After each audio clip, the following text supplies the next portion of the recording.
middle of a forest in Peninsular Malaysia, there is a well-known prestigious high school called Elfhame High for kids who are born with superpowers. The world is occupied with two types of people: those who are gifted with superpowers, which are very limited in numbers and would be trained to lead the world in the future, and those who are called commoners, who are set to serve those with extraordinary abilities. Elfhame High is attended by extraordinary students born with superpower abilities from different races, which are Malay, Chinese, and Indian. When they were born, their superpowers have been assorted according to their races, respectively, where the Indians are born with wind generation superpower, which gives them an ability to generate winds or flow of gases on a large scale of varying intensity. To generate an air cannon, they can compress a massive amount of air into a single point and then release it in a single direction, and it is strong enough to damage brick walls and steel doors. The Chinese are born with fire manipulation superpower. They have the power to create, form, control, emit, and manipulate all types of fire. They are able to entirely control and manipulate the intensity of the fire at will. The Indian and Chinese students are both highly proud of their superpower abilities, for they have always occupied the top positions in the list when it comes to their school's final year students evaluation called the Kavans Battle, conducted for final year students to compete with each other and book themselves a place among the top 10 chosen candidates who manage to ace the competition. They will be sent into Second Academy of Superpowers, Rank 1 tertiary institution for extraordinary kids, which produce only highly respected superhumans. The Malays, however, are born with Healing Superpower and are looked down upon by the other two races. Although Malay students have the ability to heal any type of bodily injury, their superpower is deemed quite useless if compared to the other two superpowers, as the students of Elfhame High are competent enough to rally and almost never get themselves injured in competitions. Not to mention, the Malay students barely got a place among the top 10 chosen candidates for all past years. The last semester for the year has begun, and the seniors are visibly excited to end their high school years. All of them seem glad to be back, gathering and catching up with each other in the hallway. The small groups gathering, however, has a noticeable pattern. The students are all in groups according to their respective race. There are only several small groups with the Indian and Chinese students that can be seen mixed together in one circle, but not the Malay students. They are never approached by the other two groups, so they choose to just stick with each other. The small catch-up session in the hallway is halted as all of the students' attention moves toward Professor Power, a teacher in charge of the well-known annual evaluation for senior students, as he walks proudly through the hallway past the students there. Professor Power pastes the announcement for the Kavans Battle's poster on the school main bulletin board before he turns around and smiles encouragingly at the students. There are some changes for the entry requirement this year. Check it out and good luck in your preparations. All final year students rush and gather to take a look at the newly pasted poster. Chua and Suresh send each other a knowing grin as they study the entry requirement. Entry for 2022 final year students evaluation must be in a group of 3. We're doing this together, right? Or am I just assuming things?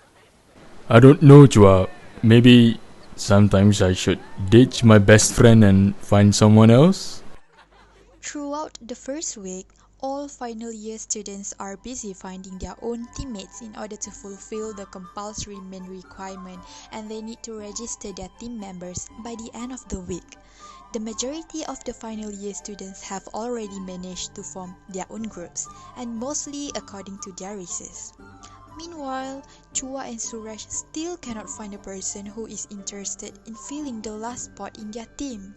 Well, not until someone taps Suresh on his shoulder. Hey, Hello, I'm Dani. I heard that there's an empty spot left in your team. I've asked everyone and they're all occupied. May I join you guys?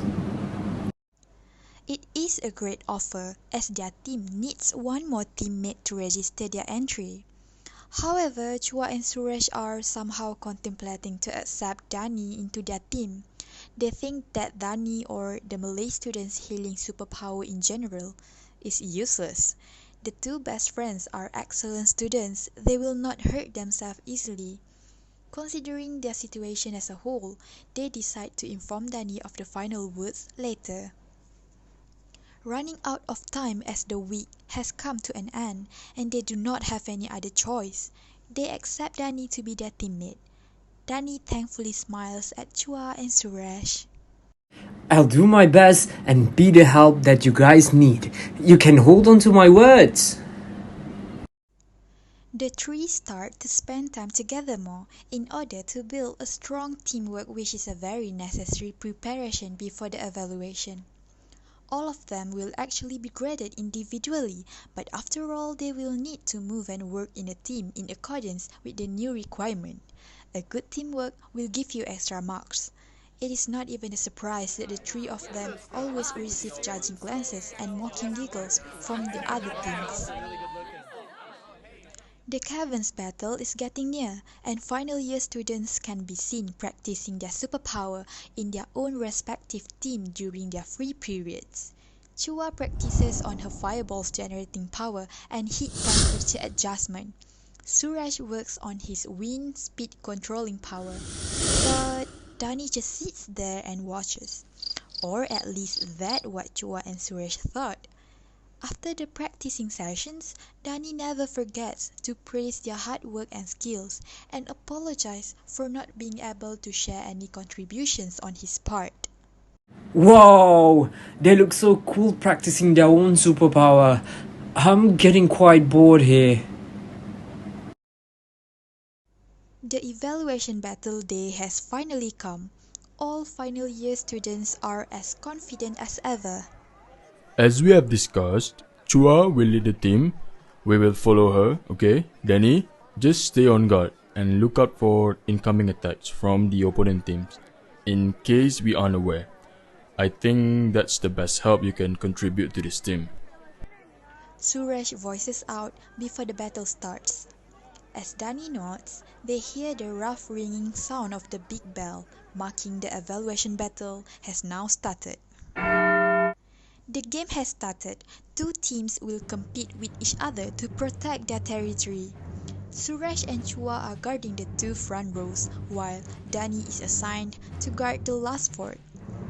Suresh, who is in charge of guarding the first fort, were blazing with adrenaline to protect their fort. He managed to take down one opponent fort successfully. Unfortunately, the opposing team comes to attack Suresh by surprise. Suresh, who was surprised by the attack, loses his control and falls down and screams for help. Chua runs to help Suresh after she hears Suresh screaming, and she sees that the opposing teams are trying to demolish their team's first fort. Chua quickly jumps in front and starts to use her fire manipulation superpower. Chua struggles to buy some time against their opponents and drags Suresh aside to make sure he is not injured. While Chua is distracted, one of the opponent members attacks her and she stumbles down from the attack, but not before she manages to shoot one last powerful fireball, which successfully crashes their opponent's fort down. 2 down, 1 less fort left. However, because of Chua's powerful attack with her fire manipulation superpower, it has unfortunately affected Suresh beside her. They fail to realize that the wind generation superpower's biggest limitation is that using near fire-based environments will increase the heat. Dani steps out of his fort after the commotion and is surprised to see Suresh, who is injured. Surprisingly, Dani is collected enough to decide what he should do next, as he has always been aware of how Chua's superpower may affect Suresh badly. While the two of them were practicing for the battle, Dani kept observing them thoroughly. Dani quickly runs to the scene and takes a look at Suresh's injury. Help him, Dani, quick! We're about to win and there's not much time! Okay, don't worry, I've got this. I will heal him now.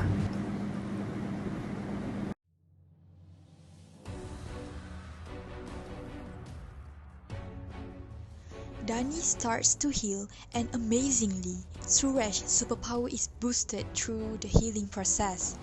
The three of them rise again and strive together to take down the last fort of the opponent's team. Their team gets way more powerful than before with the help of Dani's healing superpower. Chua and Suresh manage to take down the last fort just a few seconds before the time is up. They cheer happily after Professor Power announces the winner of the Kavans Battle, as all three of them made into the top 10. Suresh gives Dani a hug to thank him and apologizes for looking down on him. Chua also thanks him and expresses her gratitude to have Dani in their team.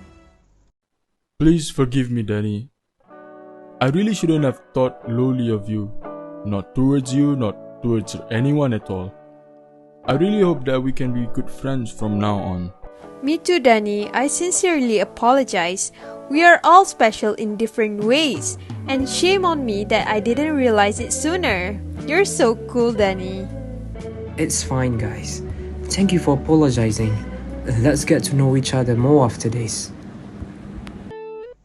Their group is the first multiracial group that manages to win the Kavans Battle and enter the second Academy of Superpower